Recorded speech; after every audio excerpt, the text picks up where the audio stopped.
Hello everyone, this is अंकित नायक और आज हम लोग पढ़ने वाले हैं आपकी इंग्लिश का फर्स्ट फ्लाइट का क्लास 10 इंग्लिश का पहला पोएम डस्ट ऑफ स्नो, जिसको लिखा है हमारे रॉबर्ट फ्रॉस्ट साहब ने।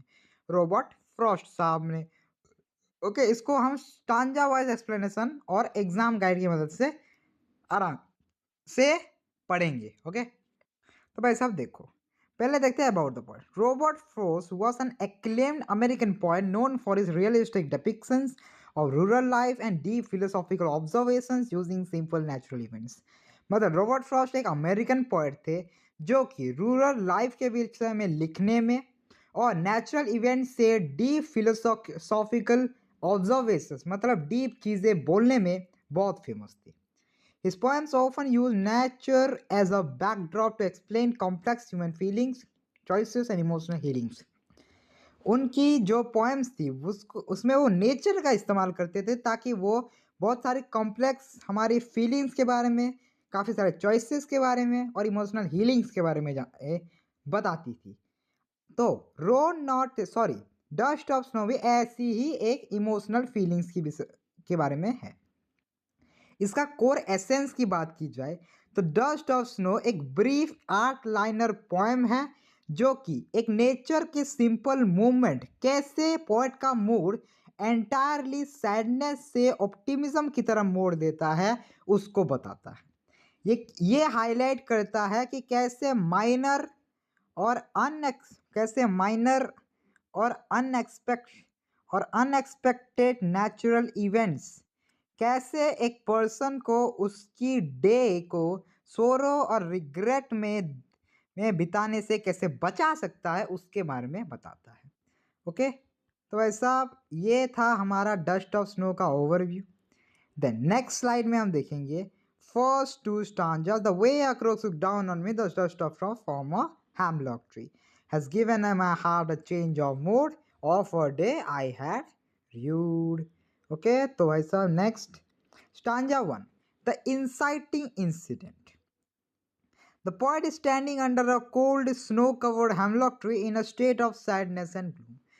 एक जो हमारा पोएट है वो ऐसे एक हेमलॉक ट्री के नीचे बैठे हुए हैं जो कि स्नो में कवर होता है। हेमलॉक ट्री क्या होता है? हेमलॉक ट्री मतलब एक पॉइजनस ट्री होता है जिसमें वाइट फ्लावर्स होते हैं, उसके नीचे पोएट बैठे हुए हैं।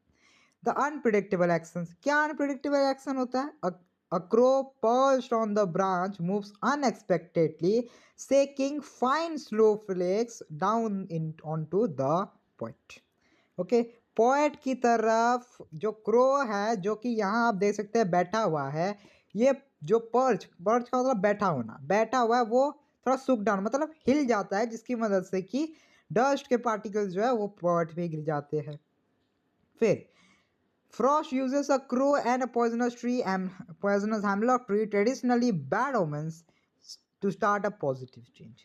और इधर पॉइंट हमारा दिखाते हैं कि कैसे एक पॉइजनस हेमलॉक ट्री और एक क्रो जो कि बैड ओमेंस इफेक्ट के लिए मतलब बुरी चीज़ों के लिए ही दिखाए जाते हैं, वो कैसे एक पॉजिटिव चेंज ला रहे हैं उसको पॉइंट दिखाना चाहते हैं, रॉबर्ट फ्रॉस्ट दिखाना चाहते हैं।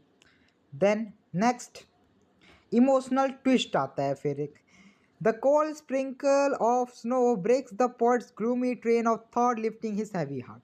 उनका जो भारी दिल था, हाँ भारी दिल मतलब जो उनका दुखी दिल था, उसको वो ट्रांसफॉर्म करना शुरू कर देता है। कैसे? वो अच्छे मूड में बदल जाता है। The word you'd means regretted और हेल्ड इन सोरो। The poet had spend half a day in regret. Okay, जो र्यूड मीन्स है ना, र्यूड का मतलब होता है रिग्रेट, कि रिग्रेट में उनका जो दिन बीता हुआ था, हाँ दुख में, और र्यूड मतलब रिग्रेट में और सोरो मतलब दुख में, वो हाफ डे जो बीता हुआ था उसके बाद बाकी का हाफ डे उसने बचा लिया है। ओके, इसका सेविंग द डे मतलब अब डे सेव हो गया है, मतलब the tiny natural event revitalizes his spirit preserving the reminder of the day for positivity. जो डे नेगेटिव में चल जा रहा था उसको इसने पॉजिटिविटी की तरफ मोड़ दिया है इस एक छोटे से नेचर के इवेंट में। देन नेक्स्ट में 4 सिंबल्स ऑन देयर मीनिंग्स। अब देखो ऐसा हमने स्टांज कुछ तो पढ़ लिया है। अब देखते हैं क्रो का मतलब क्या है। Generally associated with dark omens, sorrow, bad luck, frost reverses the stereotypes by making the crow an agent of joy and healing. जो क्रो है वो नॉर्मली पोएम से डार्क के लिए, डार्क ओमेन के लिए मतलब बेकार चीज़ों के लिए, सोरो मतलब दुख के लिए, सोरो मतलब दुख के लिए, बैड लक मतलब बहुत ही ज़्यादा बैड लक के लिए, बुरी किस्मत के लिए यूज़ होता है। लेकिन हमारा जो रॉबर्ट फ्रॉस्ट है उन्होंने इस स्टीरियोटाइप को रिवर्स कर दिया है और क्रो को एक एजेंट बना दिया है जॉय और हीलिंग का। तो ऐसा किया है क्रो को।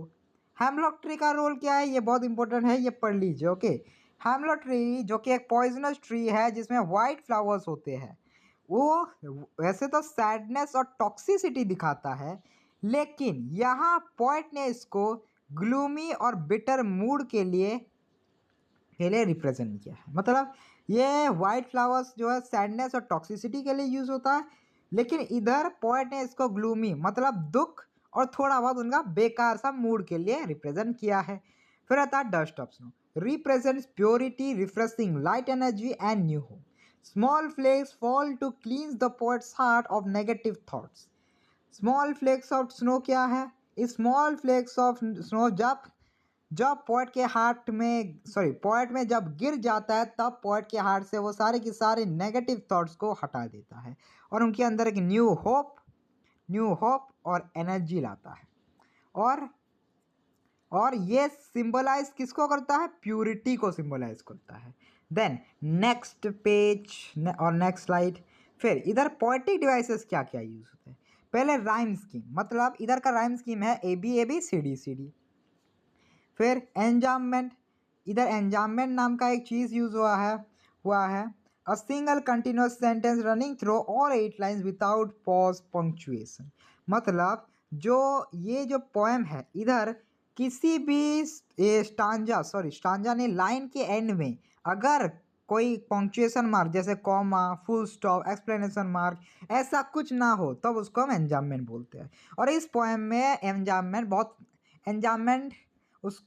एंजाममेंट का मतलब होता है कि अगर वो पंक्चुएशन मार्क के बिना वो लाइन कंटिन्यू हो जाए डायरेक्ट तो उसको एंजाममेंट बोलते हैं, जो कि इस पोएम में यूज हुआ है। देन आता है एलिट्रेशन, मतलब एक कॉन्सोनेंट साउंड के रिपीटेशन को हम एलिट्रेशन बोलते हैं। ओके, क्लोजली रिपीट होना, जैसे has given my heart, H यहाँ रिपीट हुआ है। फिर and saved some part, S यहाँ रिपीट हुआ है, देखेंगे पास अगर कॉन्सोनेंट साउंड रिपीट हो तो उसका एलिट्रेशन बोलते हैं। फिर आता है एजोएंस एंड इमेजरी। एजोएंस मतलब जब वावेल साउंड्स जैसे ओ जब रिपीट हो तब उसको हम बोलते हैं एजोएंस। ओ नहीं, ओ का साउंड रिपीट हो, एजोएंस जो है वो थोड़ा पहचाना मुश्किल हो जाता है क्योंकि इधर सिर्फ वावेल रिपीट नहीं होता, वावेल का साउंड रिपीट होता है। जैसे यहाँ सुक डाउन ऑन मी, ओ का साउंड देखो 3 बार है, यहाँ सुक में है, डाउन में है, ऑन में है। फिर इमेजिन, जैसे विजुअल पिक्चर हमें दिखाई गई है कि कैसे स्नो गिर रहा है, डार्क विंटर में ट्री है हेमलॉक ट्री, उसके ऊपर स्नो है जो कि पोएट पे गिरा है, ऐसा इमेजिन किया गया है इस पोएट में। इस वजह से यहाँ ये सब इमेजरी यूज हुआ है कर हम बोल सकते हैं। फिर central themes and messages. Central theme इस पोएम का है healing power of nature. Nature possesses a quite powerful ability to heal human sorrow. Even a simple mundane occurrence like snow falling can clear mental gloom and restore emotional balance.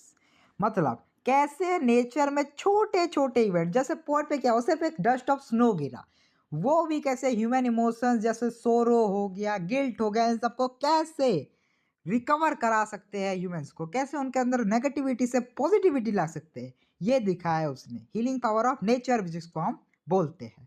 फिर क्या दिखाया है? फिर दिखाया है hope in unlikely sources. Joy and beauty do not always come from conventionally pretty things. Frost proves that even things commonly linked with negativity, like crow and hemlock tree, can bring unexpected happiness. मतलब जो हमको क्या लगता है कि सिर्फ जो pretty things जैसे कोई प्रिटी थिंग्स जैसे कोई पहाड़ हो गया, कोई सुंदर सा पहाड़ हो गया, कोई सुंदर सी नदी होगी। ऐसी चीज़ों से सिर्फ हम जॉय को रिलेट करते हैं। लेकिन पोएट ने दिखाया है कि कैसे नेगेटिव से रिलेट होने वाली चीज़ें जैसे क्रो और हेमलॉक ट्री भी हमारे अंदर पॉजिटिविटी की एक लहर ला सकते हैं। ओके, इसको पोएट ने यहाँ दिखाया है हमें। ओके, देन नेक्स्ट स्लाइड में आता है द पोएट्स इमोशनल ट्रांसफॉर्मेशन। जैसे 180 डिग्री शिफ्ट इन पर्सपेक्टिव, मतलब वो दुख से डायरेक्ट सुख में चला गया, उनका बॉडी डायरेक्ट नेगेटिविटी से डायरेक्ट पॉजिटिविटी चला गया। इसको हम 180 डिग्री शिफ्ट बोलते हैं। ये बस आपके याद करने के लिए लिखा हुआ है 180 डिग्री। ओके, ऐसा लिख के मत आना एग्जाम्स में प्लीज़, और अगर लिख के आए हो तो मेरा नाम मत बताना। हाँ, ठीक है। तो despair to gratitude, initial state में पोएट का हैवी हार्ट मतलब भारी दिल था, होपलेस फील कर रहे थे वो कैसे वो डे कैसे बीत रहा था उनका, उस पे गाने में वो ज़्यादा चिंतित थे। र्यूड मतलब वो रिग्रेट में भी थे। लेकिन एक जेंटल टच आया स्नो का, क्रो के द्वारा जो स्नो गिरा उनके ऊपर, उसने एक कैटलिस्ट मतलब एक काम किया, एक जेंटल टच आया उनके अंदर जिसकी वजह से वो चेंज आया उनके अंदर। ओके, कैटलिस्ट का मतलब एक रिएक्शन में एक ऐसा सब्सटेंस जो कि चेंज लाता है उस रिएक्शन में, उसको हम बोलते हैं कैटलिस्ट। ये केमिस्ट्री में है। ओके, फिर आया फाइनल स्टेट में पॉइंट क्या है, बिल्कुल रिफ्रेश्ड माइंड्स है उनका, ऑप्टिमिस्टिक आउटलुक है, मतलब बिल्कुल बहुत खुश है। Determination to make the most of the remaining day, मतलब पहले जो दुख में जा रहा था दिन, अब उनके अंदर डिटर्मिनेशन है कि जो दिन बचा है उस दिन में वो ज़रूर फोड़ेंगे, कुछ ना कुछ तो उखाड़ेंगे। जो दिन बर्बाद हो गया सोच रहे ऐसा वो अभी नहीं सोच रहे। ओके, नेक्स्ट देखे तो भाई साहब ये है कन्वेंशनल वर्सेस फ्रॉस्ट का सिंबलिज्म। जैसे ट्रेडिशनली क्रो को बैड लक के लिए, डेथ के लिए और हार्श काउन नॉइस के लिए दिखाया जाता है, लेकिन यहाँ एक पॉजिटिव इमोशनल चेंज में उसने कैसे रोल निभाया इसके बारे में बताया गया है।